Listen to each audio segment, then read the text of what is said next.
Welcome back to Miss English AI. Today, we're going to explore something powerful: how to train your brain to speak and think in English naturally.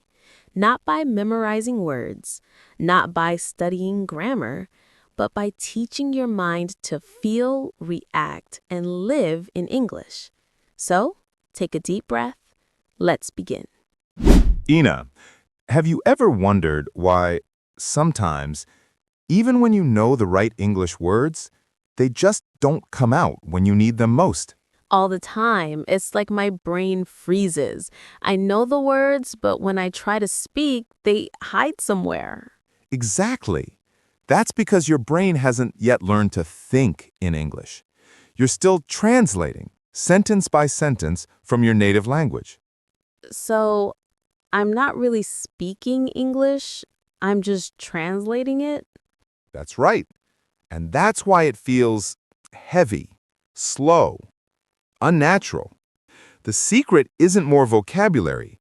It's rewiring your brain to process thoughts in English directly. Rewiring my brain? That sounds like science. It is science and emotion. Your brain is a creature of habit. It speaks the language it thinks in. Our goal is to train it so that English becomes your brain's default voice. How do I even start that? How can I make my brain think in a language that still feels foreign? You start small. You start with the voice in your head. My inner voice? Yes. Right now, when you look at something, a cup, a window, a person, you name it in your native language first, right? Yes, always. That's where the change begins. Start naming things in English. When you walk, think street, sky, wind, peace. When you eat, think taste, warm, sweet. Train your mind to describe the world in English. So even when I'm silent, I can still be practicing? Exactly. You don't need a partner to practice. You need presence. Every quiet moment can become an English lesson if you use your thoughts. That feels so freeing. Like English could live inside me, not just around me. Beautifully said. And when it lives inside you, fluency becomes natural.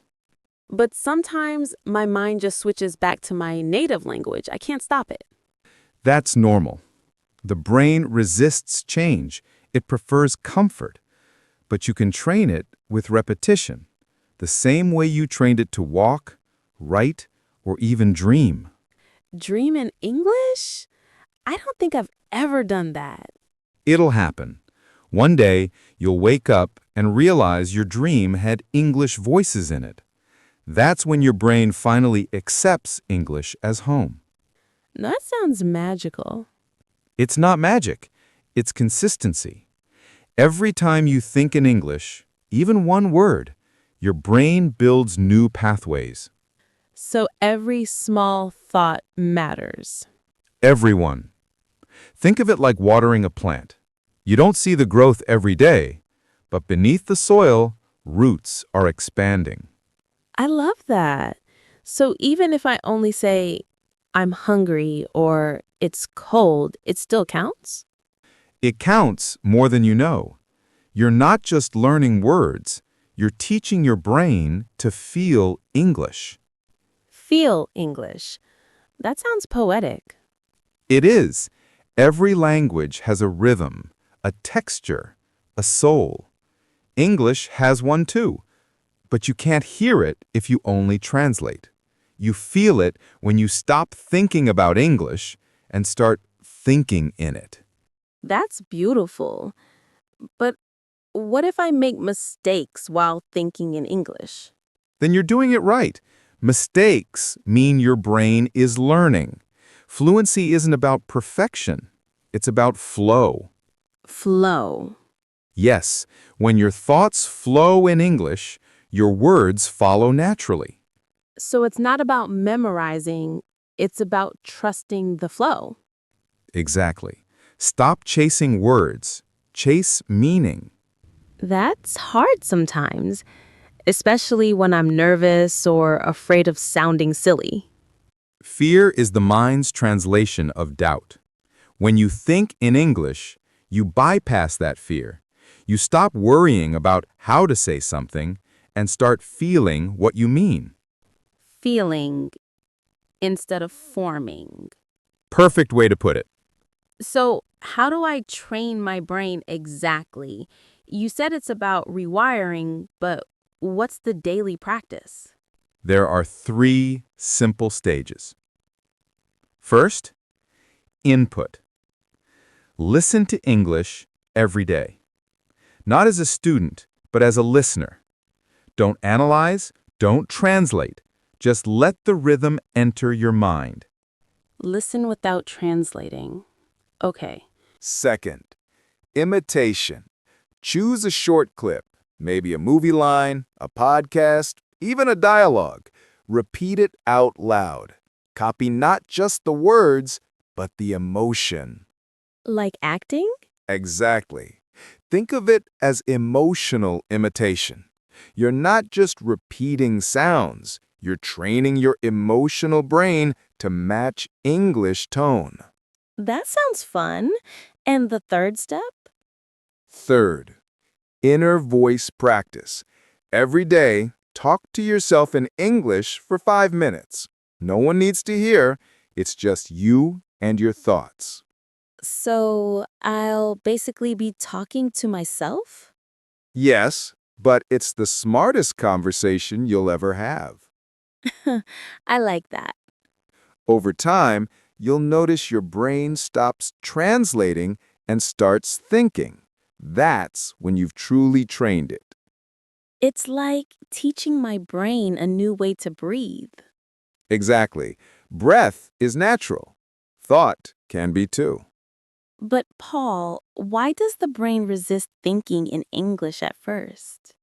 Because your native language is tied to emotion, your childhood, your memories, your identity. English is new. It doesn't yet carry emotion for you. You must build that connection. Build emotion with English. How? Through stories, songs, laughter, reflection. When you feel something in English, your brain accepts it as real. So, emotion is the bridge between my native language and English. Exactly. Emotion makes English alive inside you. That's powerful. Let's try a small exercise. Close your eyes for a moment. Okay. Gentle, slow tone. Imagine you're standing by the ocean. You can hear the waves. You feel the wind on your face. Now, describe that in English. The wind feels cool. The water is endless. The sound is peaceful. Good. Keep going. The waves move like music.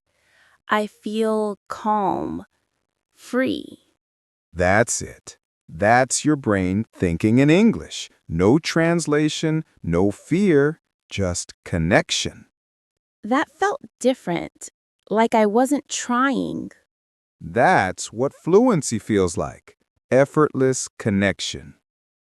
It's not about speed, is it? No, it's about sincerity. A fast speaker who doesn't feel what they say is still a stranger to the language. But a slow speaker who feels deeply, that's a native soul. A native soul. I like that. Then make it your goal, not to sound perfect, but to sound alive. Alive in English. Yes, that's when your brain is truly trained, when English becomes not something you study, but something you live. Live English, not learn it. Exactly. You know, I used to think English was just grammar and vocabulary, but now it feels like a mirror. It shows me how I think. That's beautiful, Ina. Language isn't just communication, it's reflection. So if I train my brain to think in English, I'm not just learning a skill, I'm changing the way I experience the world. Exactly. English becomes not just a tool, but a lens. That's beautiful. And that's the journey, Ina. Step by step, one thought at a time. From today, I'll start training my brain to not translate, but to think. And one day soon, you'll wake up and realize English isn't something you do, it's something you are. I can't wait for that day. It's already beginning. Welcome to the moment your brain starts speaking English from the inside out. If you felt something in this lesson, even one thought that changed, that means your brain is already growing in English. Don't stop now. Listen again, think again, and keep training your mind to live in English. This is Miss English AI, where words become feelings and English becomes you.